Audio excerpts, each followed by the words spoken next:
Boxingego here. If you like this video, make sure you hit the like button and also subscribe to the channel and hit the bell icon on the top of your screen to get notified when the latest new content drops. What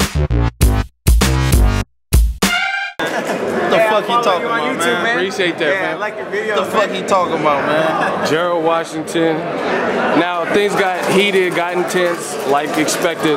What were you guys saying to each other? I'm gonna invite that dude to Hollywood, man. He belongs in Hollywood or on the WWE, man. I'm gonna invite him on out. That dude's a character, man. He's a character, but one thing's for sure, man. We're gonna settle this in the ring tomorrow. And we all know, man, he's a big dude. He's out of shape. He don't belong in boxing. I'm gonna run his ass out of here. Now, how was this training camp? Man, I had a great training camp, man. Right after the Wilder fight, man, I had a little mini training camp before I went sparring with Klitschko. I went over there for 3 weeks, man. Got some great work, and just got a good understanding of boxing. And I came back with a new attitude, man. We just added that to the training camp, and we just built from there, man. We built that with a new attitude, you know, and we became the hunter. So now, you know what I'm saying? Now we just learn how to be poised and relaxed and confident, and now we just gonna put it all together, man. Tomorrow night we ready to rock. I feel like you gained a lot of experience in a short period of time. Ever since the Amir Mansour fight, it's been on and popping. You had Eddie Chambers, then you fought Deontay, then you sparred with Klitschko. What was the experience like with Klitschko?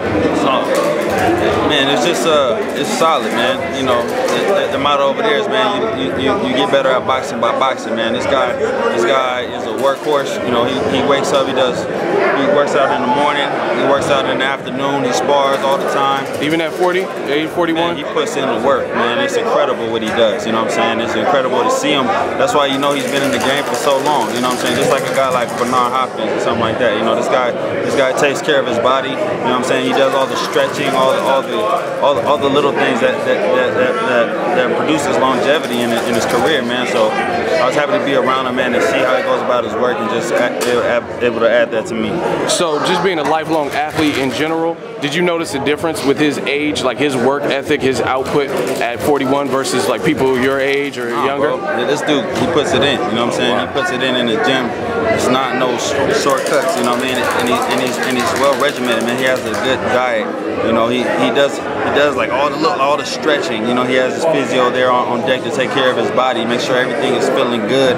You know, warm him up properly. You know, he does everything the way a professional athlete should. You know, I saw Kobe Bryant said, you know, all the great athletes, that, you know, they should have a routine.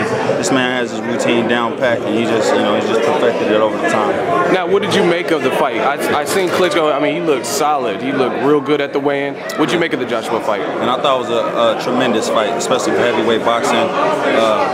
Anthony Joshua is a tremendous talent, man. He's a beast, you know what I'm saying? He's a young, up-and-coming beast, man. He's big, he's strong. Klitschko had a great fight, man. He had his opportunity to win the fight. You know, he was there all the way to the end, and it was just like, man, you know, Anthony Joshua, all credit to him, man.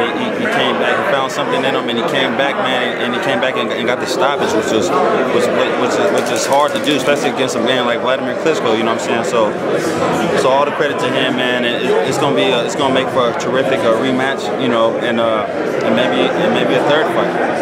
They're talking about the rematch in Vegas. Do you see that being anyone's fight game, or does Joshua come in now since he stopped him with the mental edge? Yeah, I mean, they're both going to come back better. You know what I mean? You watch film. There's no better film to watch than of you and yourself. You know what I'm saying? So you get to go home and critique it. I'm sure he's watched that film 1,000 times. He's going to continue to watch it, you know, all the way throughout. You know, from here until fight night, he's gonna watch it and get a good understanding and just figure it out.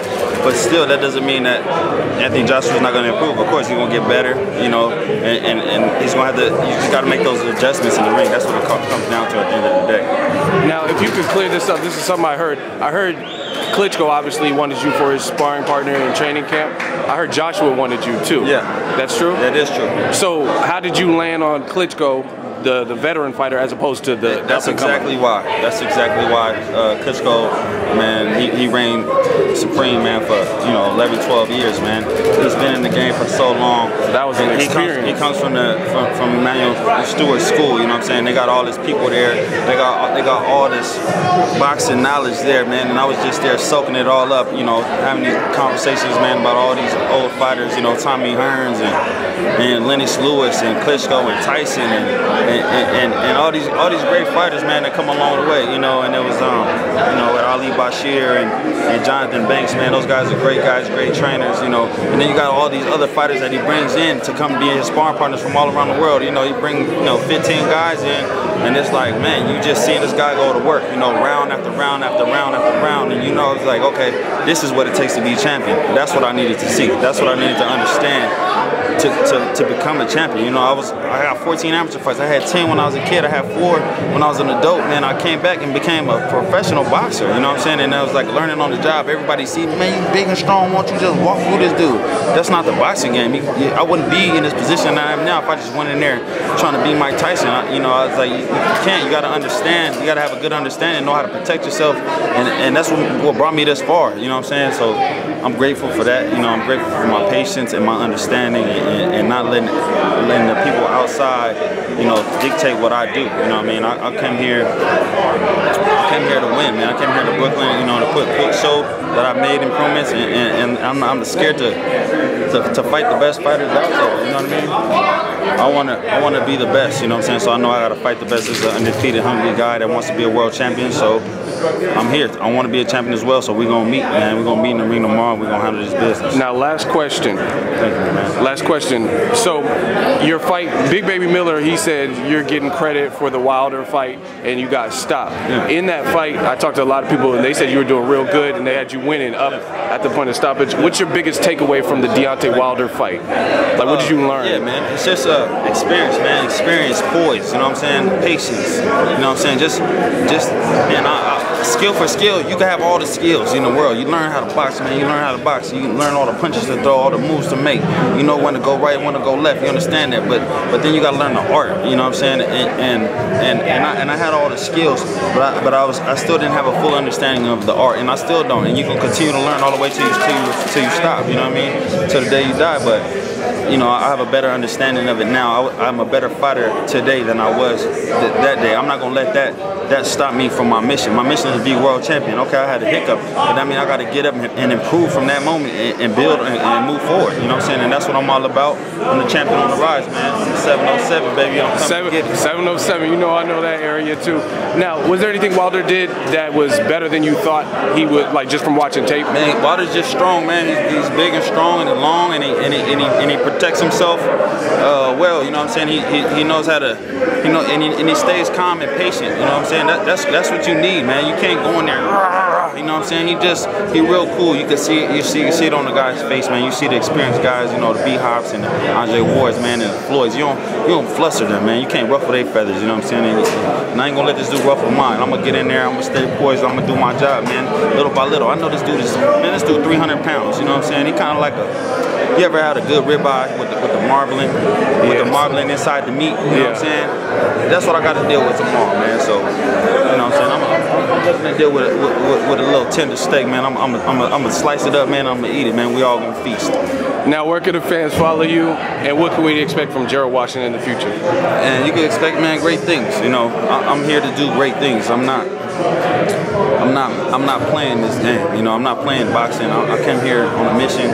This is something that I love. This is a passion that I had as a kid. So when I came back to it as an adult, I was like, I'm all in. You know what I'm saying? You got to be with this sport, man, because it's so dangerous. You know what I'm saying? So, and I had that sign up there that said, you know, this is a drug-free work zone because I support drug-free sports. You know what I'm saying? I don't want no performance-enhancing drugs in our sport. You know what I mean? The WBC has a good the clean boxing program, and you know, this man has failed, you know, drug tests before in the past. You know what I mean? He's a cheater. You know what I'm saying? So I want to make sure that this guy gets tested, you know, sometime, and you know, that don't belong in our sport, man. So that's why he might be a little nutty. You know what I'm saying? People might think, and he's from New York. You know what I'm saying? But you know, New York builds character. You know what I'm saying? But like I said, man, I want to make this a clean sport, and I'm an advocate for that.